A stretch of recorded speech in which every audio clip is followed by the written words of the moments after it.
Welcome back to the Jeremiah Show. My special guest today, Markus Klinko, an award-winning international artist and photographer. He's worked with many of today's most iconic film, music, and fashion stars. He's appeared on E! News, Access Hollywood, Fashion Television, CNN's Showbiz Tonight, Larry King Live, and some documentary series. Today, Markus Klinko is recognized widely as the most influential photographic artist of the 2000s, and he's celebrating his 30 years in the business. Welcome back, Markus. It's great to chat with you. It is good. It's good to chat with you and to hear your story. I'm totally inspired and energized. Um, so who has to have the biggest ego in the room when you go in? Do you look at it that way? Do Oh, you not get at all. on a Not photo at shoot? all. Not at all. I'm not starstruck, I don't really like I'm used to working with some of the, really most iconic artists. So when I meet a celebrity, to me it's just like, I treat everybody completely the same.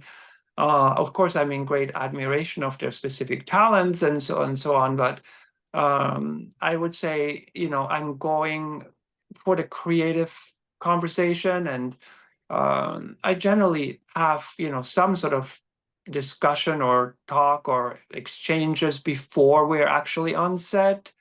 With together with the glam team and the stylist, and there's a bit of a, but there's Is there respect from do you feel that? Because sometimes celebrities have their own vision, their own things going on, and they're very do they come in knowing you as an artist, and do they have a preconceived notion, or are they there to really let you do what you do and bring them? I think they let me do what I want to do. If they have a reservation, they will say, I'm not comfortable. Let's say, okay, nudity, for instance.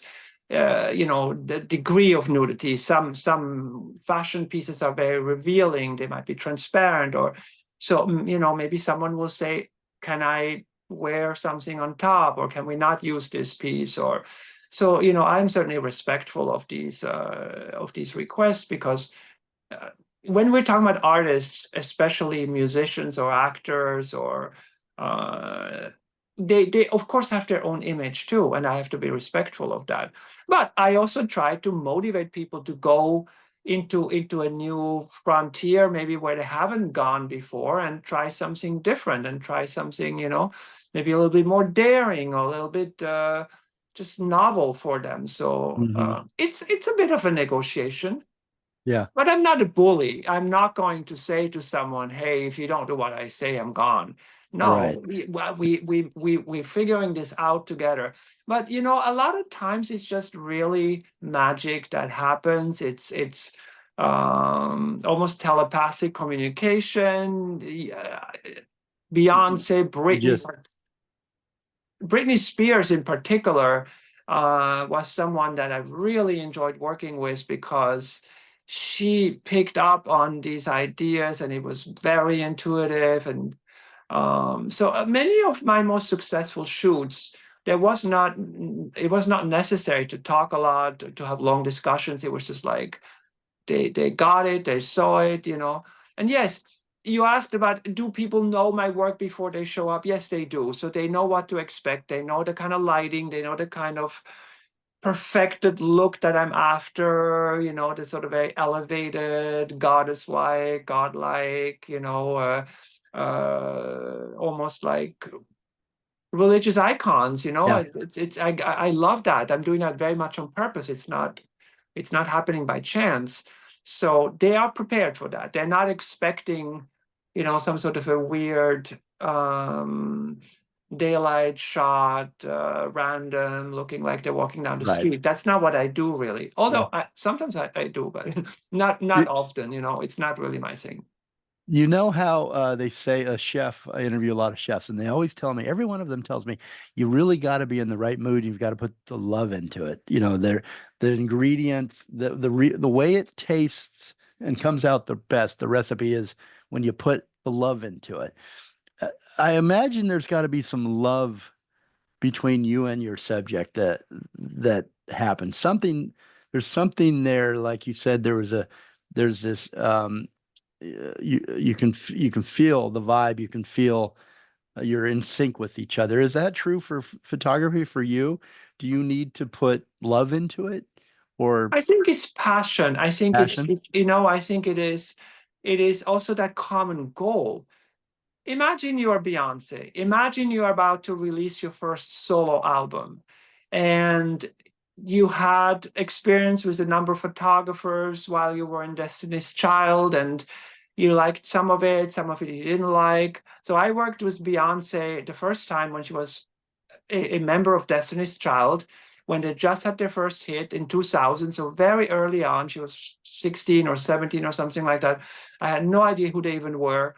Vibe magazine hired me for that shoot, and I saw Beyonce for the first time, and I immediately knew she's going to be a huge star. I told her mother, to Tina, I said, this one in the middle there, she's going to be huge. And she said, oh yeah, we know.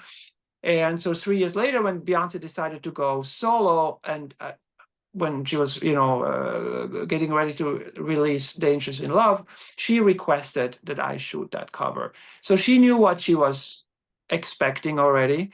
But then, I meant to talk about the common interest. So we both wanted the same thing. She wanted an ultra successful album release, with remaining forever the defining moment in her career, sort of. And I wanted the same. I wanted to create the best photo ever. That's what I always do when I pick up my camera. I never pick up the camera just to get by. I never like, oh, that's good enough, we're done. No, never. It would torture me. It doesn't matter whether it's a magazine shoot or a client. If there's any way to improve it, or if I'm not happy, I will stay there and I will do it again, and I will Mhm. reshoot the set or whatever it takes. I'm not going to just say, it's good enough, we're fine. Well, we got to Never. take another break real quick, Marcus. Before we do though, I'm so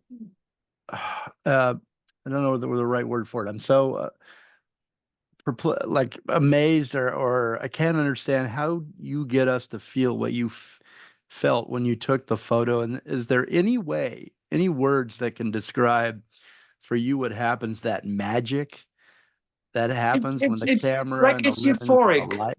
It's Yeah. euphoric, when I see this all How do coming you put it? together. Yeah, it, you it's know it's it. a jolt of energy. It's this like magic kiss from heaven, where okay, I got this, And everything you was perfect. When Beyonce threw her arms up and I saw her standing there, and she was wearing my own jeans, by the way. This is a funny story. I had to give her my jeans because she didn't have any, whatever. But I just knew it. And same with Kate Winslet.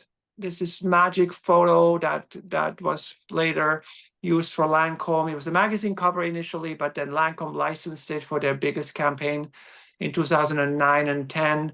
And I knew it. It was really strange because watching on the camera, ground glass, the eyes of Kate Winslet, I was in the Titanic. I was literally there on the boat. It was mesmerizing. wow. Markus Klinko. He's my special guest today, celebrating 30 years as an iconic photographer, global gallery artist.